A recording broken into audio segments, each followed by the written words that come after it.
Thanks for joining me, everyone. Charles Moscowitz here, Monday through Friday, 12 noon to 1 p.m. here at all of my live stream affiliates, YouTube and others. And we're joined by Paul Curry. Paul is a contributing columnist with townhall.com. He wrote a column that came to my attention, which is for Democratic leaders.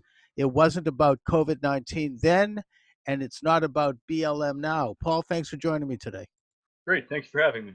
Paul, you have a good overview on the situation this year, this long year, and the crisis at hand, namely the COVID-19 virus and the recent killing of George Floyd in Minneapolis, which was, of course, a horrendous event, but the aftermath and what's happened in terms of the looting of black businesses, the burning of black buildings, the killing of black people by these thugs, and now the increase in crime predominantly hitting black people in big cities like Chicago and St. Louis, which is the aftermath of this. But I want to get into how the Democratic Party is quite predictably responding to these crises. So let's start there. What is your overview on that, Paul? Well, I think you touched on it when you discussed the last article that I wrote for Town Hall, in that the Democrats seem to be possessed of the belief that you never let a good crisis go to waste. And I think their back and forth over the last couple of months has really driven this home. We saw this is an election year. Let's not kid ourselves. A strong economy is never a good sign for the party out of power. So rather than work with the White House in principles of federalism, they opted to really try to drive home, close the economy, particularly in New York, New Jersey, shut the economy down. So come November, and counting on the short-term memory of many Americans, but oh well, the economy's in the tank here, and I think that really dictated much of their reluctance to reopen. But then instantly, the second George Floyd got murdered, turned around and said, well, we're not going to have a lockdown because we have these protests / riots going on. And that was a much greater vehicle to promote social unrest. Now that the riots seem to be subsiding much, it's back to a lockdown, and the president can't have his, if they had their way, the president couldn't have his rally tomorrow night. Very situational. But I mean, more fundamentally, I mean, just think about how diabolical this is. I mean, the charges that you're making, the fact that they would shut down an economy, hurt people, hurt employment, particularly among minorities, destroy people's pensions and savings, increase the federal budget by trillions of dollars to put more people, to give more people money so that they can deal with the horrendous dislocation of being shut down, damage people's lives. I mean, possibly kill people. I mean, by, shutting down access to medical care and forcing people to stay inside where they might, there's been an increase in domestic abuse and depression and all of the social ills that come with such a draconian policy. And they would do all of this just to stop Trump from being reelected, just to stop the Republicans from holding on to Congress or gaining Congress. I mean, this is like, it's almost satanic that they would do this on such a national level. I mean, the colossal evil of this, never alone the stupidity of it, is just absolutely astounding. And I entirely agree with that analysis. I think you're absolutely right. I think it would be considerably Machiavellian if it was executed with any greater degree of skill and subterfuge. And then they have we have the situation with where George Floyd is killed as a heart attack at the hands of a cop, a terrible incident recorded on video in a very blue state, I may say, and in a city that prided itself on police regulation and reform going back many decades. You had their district attorney at the time, Amy Klobuchar, let this person off the hook, this cop, after he had already killed another person and after he had something like 20 violations against him. Then she runs for president. You have, and yet somehow this was almost as if it were planned, an opportunity to bring out a lot of the same motley protesters that the streets the day Trump took office, in the form of the women's movement, the Pussy Hat movement. Now it has a combination of that and all of these other constellations of left wing intersectionalist groups like BLM and Antifa and all of their street thugs who then go on a rampage destroying black neighborhoods, burning down black businesses, looting black businesses, killing black people. And somehow we're to look at this and say, look at Trump, the evil Trump is at fault. How do they figure that? I mean, do you think American people are going to put that strange and circuitous equation to a test or not? Well, I don't think so for a number of reasons. One, Joe Biden won't be able to sustain it. As of yesterday, the Trump team is pushing for more than the predetermined three debates. And I honestly haven't been aware of any opinion Joe Biden has been informed that he believes from his advisors right now. And another reason, and something you touched on earlier, why are they doing this? How do they plan to get away with it? What's their game plan? And a lot of people have been referring to the turmoil that surrounded 1968, racial unrest, some riots, but I think they're really focused more on 1932 when there was a World War I veterans broke out in a riot in DC. Right. FDR Army turned to him and turned to his advisor and said, well, this elects me. I think they really are putting their interest in tanking the economy, promoting civil unrest, and then hopefully positioning Joe Biden to come in as the savior to it all. I think ultimately it's going to fail because we have Facebook now, we have multiple media outlets, we have the internet, which will undermine their case. That's something that didn't exist in 1932. And also, I firmly believe that Joe Biden simply can't keep this up too long. He's run for president before. He's never made it this long. He looks like he's on his fifth lap around the track. Well, the you mentioned Facebook and Twitter and the social network, and I say this with respect to them because, after all, they're allowing me to host this program. However, I think it's safe to say that they're censoring conservative opinion, or they're trying to, even to the degree that they censored President Trump's criticism of Antifa, claiming somehow Absolutely. anti-Semitic, which is absolutely preposterous. And yet they won't mention, Biden's segregationist past and his statements about these things and whatnot. So, they definitely are trying to put their thumb on the scale in terms of helping liberals. And I think that they do have that kind of power and coordination to do that, and that's troubling. Now, you mentioned, I think accurately, that the idea of shutting everything down and wearing the mask, these became political symbols. You see Biden and the rest of them always with the mask on now, and it's more than just a symbol. It's a symbol of submission, really. And yet, once the George Floyd incident occurred, which again was a terrible tragedy and a terrible crime, they found it perfectly appropriate to launch these well-coordinated attacks on black neighborhoods, assuming that that would cause them political advantage. And we saw thousands of people hitting the streets, many without the masks, all close together. Everybody, and I don't know if this is going to lead to any spread of the disease. There is actually some evidence that it might, but yet that was excused. And now that seems to be petering down, and President Trump wants to have his rallies. Oh my God! I mean, this is like he's killing people. He's breathing on people. I mean, this is back to the lockdown. So, Yeah. I hope people see how fake and how situational their approach is here. Well, as far as political rallies go, I'd argue that there's a much more dangerous one in Tulsa going on in Seattle right now. And the local authorities don't seem too keen on putting a stop to that.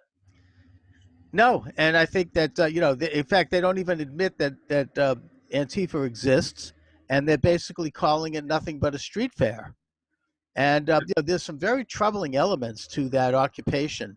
That's the kind of thing that can lead to that's subversive. I mean, that could lead to a civil war. You're going to see, and this is maybe an unproven prediction on my part, but I think we're going to see them start to try to get recognition as a sovereign state, and they're going to start to go talk to the United Nations, and they're going to hook up with Native Americans and try to agitate for them to do this. And it's a real open and I think eventually more manifest attempt to subvert this country. Yeah, it certainly is, and it puts both the local leaders and the federal leaders in the interesting predicament.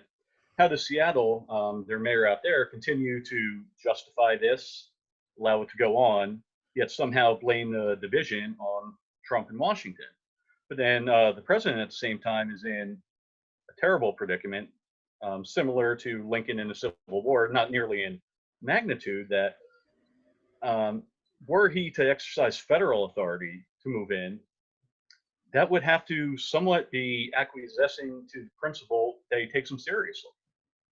I take them seriously in how they damage the morale of the country and they distract from what matters. But to think that we're going to have an autonomous nation within the boundaries of Seattle, um, Well, something laughable. of But course, the first thing they did was they put up walls. that Very interesting approach. agitate for it, and I think they're trying to goad President Trump into getting involved federally because that's exactly what they want to see happen. That's where they'll get, they'll be able to really nationalize their issues, and they'll get their images of, you know, black people being taken away and all of that stuff. And I mean, I hope he doesn't do that. If he does, I mean, it certainly has been done before. I mean, Dwight Eisenhower did it in Little Rock to Mhm. desegregate the high school, and Kennedy did it in Birmingham, and we can look at other examples. And ultimately, that may be necessary, but I hope not. And I think that it can be diffused in a sense by just either ignoring them or starving them out. I think both will work, or honestly, just time. I lived out in Seattle last fall working on a couple matters.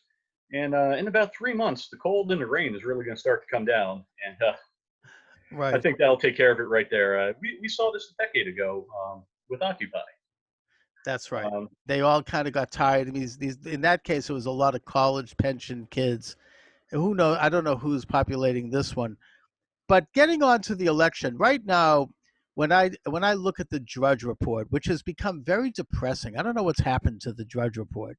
I don't know if they've been captured by the same people that run the New York Times. It looks like they have, but they run very dire predictions of Trump being down by 11 percentage points, and apparently Fox News did a poll where he was down by 8.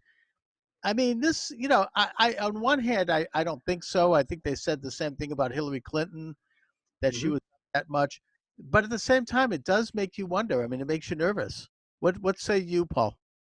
Well, I'm not consenting that I ever engage in illegal gambling, but if I had, I made quite a lot of money on election night in 2016. And employing the same metrics that I did then, I really see Trump getting a pretty solid victory in November. Um, in support of this, last night I saw what I think is a very telling poll, the way they ought to be looking at it. And they broke people off into Biden supporters and Trump supporters. And when it came to Biden, 61% of the people that supported him were simply afraid that Trump would get reelected, with only 31% actually supporting Biden for who he is. And those numbers were 100% reversed when it came to Trump. 62% are excited, extremely excited to vote for Trump, where only 30% were afraid that Biden would win. Enthusiasm is a huge metric that they failed to take into consideration 4 years ago. And it's really going to drive this now. That's just going to motivate people. If you're excited about your candidate, you're going to get out there and vote. If you're simply worried that someone else will, that's much less of a motivation. And I think that'll bear out. I agree with that, and I think that Biden is not generating much enthusiasm. He's barely left his basement, and even when he does, and I think that Reince Priebus actually said it best when he said the best way for Trump to defeat Biden is to get him to come out and talk, get him to Absolutely. put him into like 6 debates, because the longer he talks and the more he's out there, the more ridiculous he looks. I mean, putting aside the fact that he's a little bit beyond his prime, and I mean, I want to say this gently, but he doesn't appear to be as cognizant or as cognitive as we want a president to be. Even when he is, it's not. He's never really clicked with people. He's always been kind of the strange outlier. And some of his shenanigans with women is not exactly attractive, especially these videos making the rounds. They have become, in a sense, embedded into people's thinking about him. You know, when he's like moving in on young girls and that kind of stuff. Now, I'm not saying he did anything beyond, you know, what absolutely is inappropriate but illegal, but it looks weird, and it's not exactly something that's going to help him. And yet he's big with women. He's got a lot of women supporting him. I think that this whole BLM thing and the Black Lives Matter is an attempt, and it's so predictable, for them to galvanize and solidify the black and minority vote against Trump.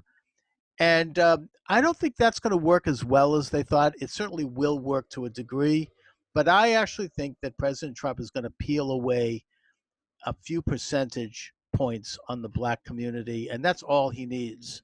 You know, he's not. I mean, he immediately came up with police reform and signed an executive order, the first one ever signed. You know, I mean, there's a lot of metrics that indicate otherwise. I mean, particularly more among black men than women. He seems to have picked up a lot of support, and I think that he's going to do better with minorities this election than he did last. What do you think? I think he certainly is. He's making the outreaches. He's got a pretty good team assembled to go into these neighborhoods and make it work. And I think what he needs to really drive home in the black community is the unique power that the black community has.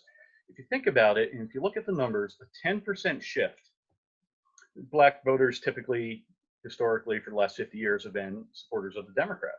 If you take a 10% shift in the overall population of the black community, you forever change the political dynamics in this country. That right there, in and of itself, would be enough to. It would have swung Minnesota in 16, and it can make a tremendous difference down in Georgia and Florida. So I think he's really going after things. I'm sorry. Peel off a couple of percentage points to really shift it over. And, I do think that he's in a position to do that. I mean, I noticed that there were more black candidates for the Congress this year on the Republican side than on the Democratic side.